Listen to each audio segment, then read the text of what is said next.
Hai, Assalamualaikum, welcome back to my channel. Nama aku Amir Rafiq. So, pada awal bulan 8 sepatutnya aku dah kena masuk kerja sebab tempat kerja aku ni dah dapat kebenaran untuk bekerja daripada MITI. Bila dah kena masuk kerja, aku dah jadi pening sebab kes tinggi lagi.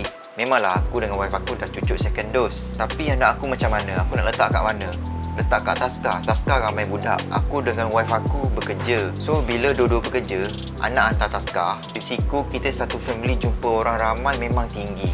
Contohlah, aku pergi kerja, aku letaklah paling sikit aku jumpa 10 orang. Wife aku pula pergi kerja, paling sikit jumpa 10 orang. Lepas tu, anak aku tempat Taska 20 orang. Kat situ dah berapa lah? Dah 40 orang kan. Covid ni kita tak nampak. Dalam 40 orang tu, ada Covid tak? Okey, vaksin. Orang cakap, oh dah cucuk vaksin, tak payahlah risau. Memanglah tak payah risau. Ada baca tak masa isi borang vaksin tu? Dia ada tulis macam lebih kurang macam ni lah. Tak semestinya lepas cucuk vaksin ni tak kena Covid. Dia tulis lebih kurang macam tu. So, ada je orang cucuk vaksin kena Covid. Lagi satu, aku ada jumpa dekat media sosial orang cakap lepas cucuk vaksin imuniti badan ni jadi rendah. Ada orang cakap 14 hari, ada yang cakap 3 minggu, ada yang cakap 9,5. Mana satu aku tak tahulah. So dalam tempoh tu badan kita jadi lemah, boleh kena penyakit. Tak kisahlah Covid ke apa, sangat bahaya sekali. Yang paling aku risau anak aku lah. Bila aku dengan wife aku terdedah dengan ramai orang, lepas tu anak aku dekat Taska terdedah juga dengan ramai orang. Bila kita kumpul-kumpul dekat rumah, risiko jadi tinggi. Aku tak nak anak aku ambulans mari ambil bawa pergi pusat kuarantin. Anak aku kecil lagi, berak pun tak ada basuh, kencing pun dah lampin, makan pun nak kena suap. Aku tak nak anak aku pergi ke pusat kuarantin. Selagi aku hidup, aku akan jaga dia betul-betul. 1, 2, 3. Alisa tak nampak. Okay, sekejap. 1, 2, 3. Nak hantar anak kat Taska, risau sebab budak-budak ramai kat Taska tu. Lagi vaksin untuk budak-budak mana ada lagi. Nak hantar anak kat kawan, dia tolak cara baik. Yelah, siapa nak terima orang luar masuk rumah dia? Bahaya kot sekarang ni. Kes pun 20k, 19k. So kita orang dua-dua bekerja, terpaksalah ambil risiko yang tinggi, hantar anak dekat Taska. Tapi aku fikir-fikir balik, aku tak sanggup nak hantar anak aku dekat Taska. Yelah, kat Taska ada 20-30 orang budak. Lagi satu, kita tak tahu sejarah budak-budak tu. Mak ayah dia kerja mana, dia ada pergi mana, kita tak tahu. So aku pun bincang dengan wife aku cakap kat dia, salah seorang daripada kita tak payah kerja, berhenti kerja, duduk kat rumah.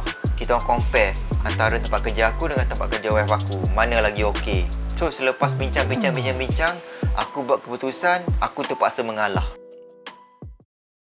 Aku ambil unpaid leave selama 5 bulan. Ini bukan soal aku malas kerja, bukan soal aku ambil kesempatan atas wife aku. Ini soal family aku. Ini soal risiko anak-anak aku. Aku tak nak jadi apa-apa ke anak aku. Selagi aku hidup, aku akan jaga anak-anak aku betul-betul. So bila dah ambil cuti tanpa gaji ni, gaji dah tak ada lah. Nak order food panda pun dah tak boleh lah. Kena jimat-jemat lah.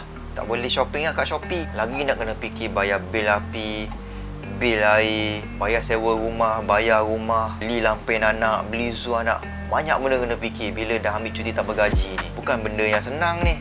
Aku bukannya gaji banyak sebelum-sebelum ni. Saving pun tak banyak pun. Nasib baiklah aku ada apply iCitra, iSina. Harap-harap benda tu boleh cover lah. So kalau tak boleh cover pun kena kacau sikit duit savings, kena pau bini aku. Tak boleh buat apa lah. Lagi satu, gaji YouTube aku ni tak boleh cover. Sebab gaji YouTube aku ni tiap bulan tak sampai pun $100. Nak withdraw gaji YouTube ni kena cukup $100. Kalau tak cukup kena tunggu lah. Biasa 5-6 bulan baru cukup. So aku bernasib baik lah, aku tak terjebak beli rumah banyak-banyak, ikut sifu-sifu rumah yang orang recommend dulu-dulu. Beli rumah, lepas tu bagi orang sewa, lepas tu rolling beli lagi. Nasib baiklah aku tak terjebak benda tu. Kalau aku ada rumah banyak, kalau penyewa tu tak ada, macam mana? Nak kena pakai duit sendiri cover duit rumah yang tak ada penyewa tu. Ui, bahaya. Memang keputusan ni keputusan yang berisiko tinggi, keputusan yang bodoh, keputusan yang teruk bagi aku. Ya, sepatut aku bagi duit kat wife aku, tapi aku pau dia. Memang tak patut lah. Lagi satu, aku menyusahkan kawan-kawan aku kat tempat kerja, bos-bos aku. Aku dah ambil cuti unpaid leave, dah kurang 1 orang. Lepas tu workload jadi bertambah, kerja jadi bertambah, nak cover aku. Lagi susahkan orang. So musim-musim macam ni aku tak boleh buat apa lah. Aku kena fikir family aku kena fikir anak-anak aku. Aku tak nak anak aku berisiko. Terpaksalah aku ambil unpaid leave ni. So bila aku ambil unpaid leave ni, 1 orang je keluar bekerja, aku stay kat rumah. So kat situ dah kurang dah 4 aku jumpa ramai orang. Anak aku pun sama, dah tak jumpa kawan-kawan dekat Taska. So yang jumpa ramai orang tinggal wife aku je. Risiko jumpa ramai orang tu pun dah berkurang. Aku pun tak kisah kalau tempat kerja aku ni tak nak pakai aku lagi ke, dia dah ada orang baru ke ganti aku tak apa. Sebab benda ni risiko. Yelah, aku dah ambil leave, kerja bertambah. Takkan orang nak tunggu aku lagi? Tak ada kan? Alah, duduk rumah jaga anak senang je. Jaga anak tak senang guys. Kerja lagi best. Dapat duit. Kerja aku memanglah letih, turun naik, pergi blok ni, duduk tengah panas. Tapi dalam masa yang sama, bila aku letih, aku boleh duduk rehat tempat teduh. Jaga anak ni, dia berterusan tau. Kejap suap yang sulung, lepas tu suap yang adik dia. Lepas suap anak, nak kena mandikan pula. Mandi yang sulung, lepas tu mandi yang adik dia. Lepas tu yang sulung ajak menari, ajak melukis. Yang kecil pula meragam. Macam-macam lah. Dia berterusan, tak ada rehat. Kalau kerja, letih, boleh duduk kejap, minum air. Jaga anak ni sangat letih. Korang tak percaya, kau cuba. Ataupun kau tanya wife korang. Mari tubik. Bawa ada celah tu. What's this cup? Anu tu kau. Sedap ni.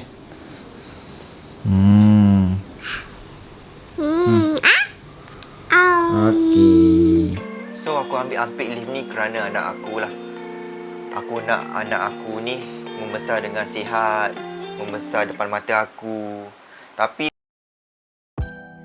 okey, hari ini 16 Ogos, kerajaan ada umum untuk sektor pembuatan, sektor pembinaan, sektor perlombongan yang mana workers dia dah 100% cucuk vaksin sebanyak 2 dos, dah boleh jalankan aktiviti pekerjaan secara 100%. Kiranya dah tak payahlah 60% kerja, 40% tak kerja. Tapi kena pastikan semua pekerja, semua workers tu dah cucuk 2 dos vaksin. Lagi ada sektor lain lagi lah yang boleh buka seperti kedai cuci kereta, kedai barang elektrik, kedai perabot. Korang baca sendirilah ni, ada list dia ni. So ini untuk negeri yang fasa 1 lah.